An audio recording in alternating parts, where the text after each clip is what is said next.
بسم اللہ الرحمن الرحیم۔ السلام علیکم۔ دارالحکمت اسکول جوہر بوائز کیمپس کراچی، میں ہوں آپ کی معلمہ سیدہ مبین اسد۔ عزیز طلباء، آج جشن آزادی کے اس مسرت موقع پر آئیے ہم تحریک پاکستان کے عظیم قائدین کے بارے میں جانتے ہیں۔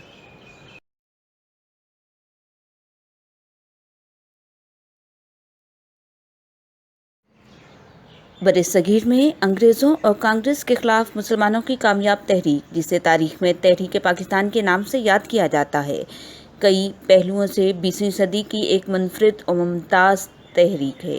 اس کی قیادت قائد اعظم محمد علی جناح سمیت دیگر ممتاز قائدین نے کی، جس کے نتیجے میں مسلمان ایک آزاد مملکت حاصل کرنے میں کامیاب ہوئے اور 14 اگست 1947 کو دنیا کے نقشے پر پاکستان ابھر کر سامنے آیا۔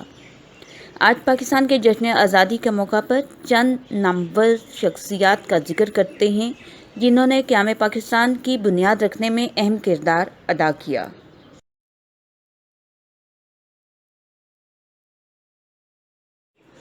قائد اعظم محمد علی جناح رحمۃ اللہ علیہ۔ پاکستان کے لیے قائد اعظم کی خدمات کو مختصراً بیان کرنا دریا کو کوزے میں بند کرنے کے مترادف ہے۔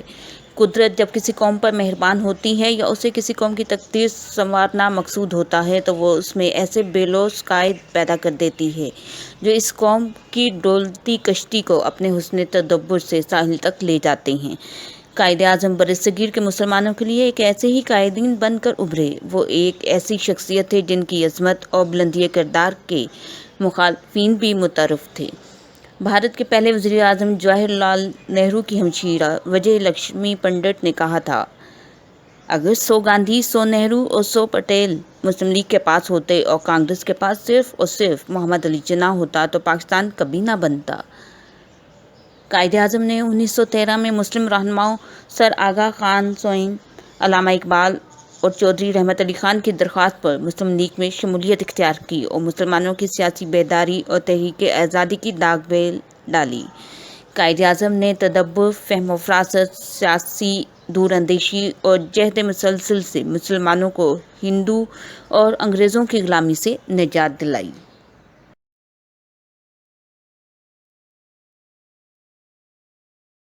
عزیز طلباء، تحریک پاکستان کے عظیم قائدین میں سے ایک قابل ذکر اور بے پناہ نمایاں مقام رکھنے والے علامہ محمد اقبال رحمۃ اللہ علیہ ہیں۔ علامہ اقبال کا نام اور تحریک پاکستان کے لیے ان کی خدمات کسی تعارف کی محتاج نہیں۔ علامہ اقبال 20ویں صدی کے عظیم شاعر، مصنف، قانون دان اور سیاستدان ہونے کے علاوہ تحریک پاکستان کی نامور شخصیات میں شمار کیے جاتے ہیں۔ بحیثیت سیاستدان علامہ اقبال کا نمایاں کارنامہ نزیہ پاکستان کی تشکیل ہے، جو انہوں نے 1930 میں الہ آباد کے مقام پر مسلم لیگ کے اجلاس کی صدارت کرتے ہوئے پیش کیا۔ یہ نزیہ بعد میں پاکستان کے قیام کی بنیاد بنا۔ علیحدہ وطن کا مطالبہ کرتے ہوئے انہوں نے کہا، میں اس بات کا خواہش مند ہوں کہ صوبہ پنجاب، شمال مغربی سرحدی صوبہ سندھ اور بلوچستان میں مسلمانوں کی آزاد مملکت قائم کی جائے۔ وہ خواب جسے علامہ اقبال نے دیکھا وہ پوری ملت کی امنگوں اور آرزوؤں کا ترجمان بن گیا۔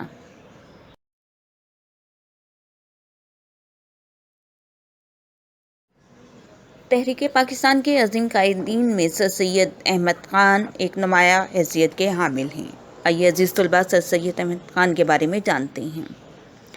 سر سید احمد خان وہ شخصیت ہیں جنہوں نے دو قومی نظریے کے ذریعے دنیا بھر کو آشکار کروایا کہ مسلمان اور ہندو دو الگ الگ قومیں ہیں۔ یہی وہ نظریہ تھا جو بعد میں پاکستان کے وجود کا سبب بنا۔ سر سید احمد خان برصغیر میں مسلم نشاط ثانیہ کے بہت بڑے علم بردار بھی تھے۔ وہ یہ محسوس کر چکے تھے کہ انگریزوں کے دور حکومت میں مسلمانوں کی ذبح حالی سے نجات کا واحد راستہ انگریزی زبان اور جدید تعلیم کا حصول ہے۔ انہوں نے مسلمانوں میں بیداری علم کے لیے علی گڑھ تحریک کا آغاز کیا۔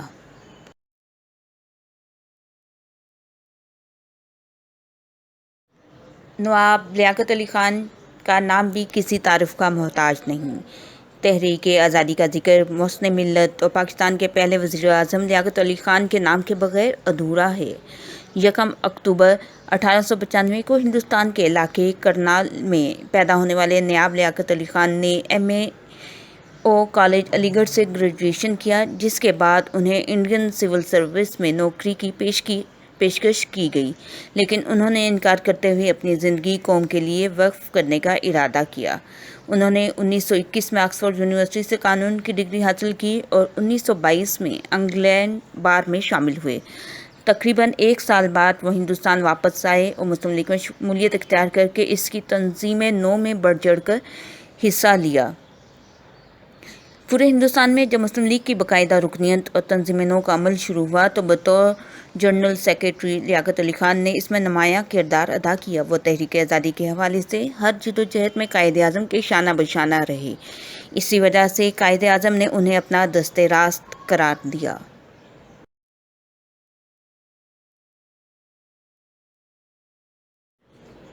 تحریک پاکستان کی تاریخ میں 2 بھائیوں مولانا شوکت علی خان اور مولانا محمد علی جوہر کا کردار بھی ناقابل فراموش ہے۔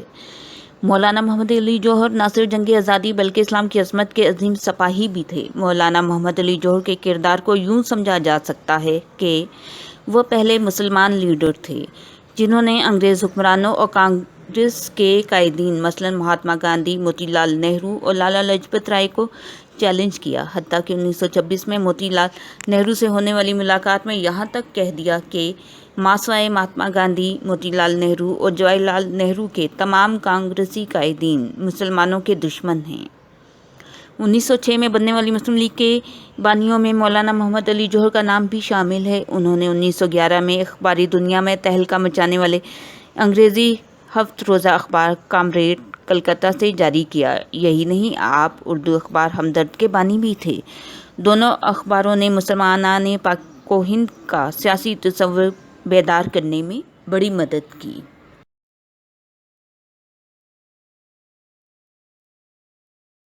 عزیز طلباء، ان عظیم قائدین نے تحریک پاکستان میں بڑھ چڑھ کر حصہ لیا اور ان کی شبانہ روز محنتوں اور کوششوں سے پاکستان کا وجود قیام میں آیا۔ عزیز طلباء، آزادی ایک بہت بڑی نعمت ہے۔ پاکستان کلمہ کی بنیاد پر حاصل کیا گیا۔ اس کا بنیادی مقصد امن، سب کے حقوق کا تحفظ ہے۔ ہمیں آزادی کی قدر کرنی چاہیے۔ وہ وقت بھی قریب ہے جب بھارت کے ظالمانہ تسلط سے وادی کشمیر بھی پاکستان کے ساتھ جشن آزادی منائے گی، انشاءاللہ تعالی۔ ویڈیو کے اختتام پر آپ سب کے لیے دعا گو ہوں کہ اللہ پاک آپ سب کے دلوں کو اپنے علم کے نور سے منور فرما دے اور آپ سب کو اپنے تحفظ میں رکھے، آمین۔ دار ارقم اسکول جوہر بوائز کیمپس کراچی کی جانب سے آپ سب کو جشن آزادی مبارک۔ جزاک اللہ۔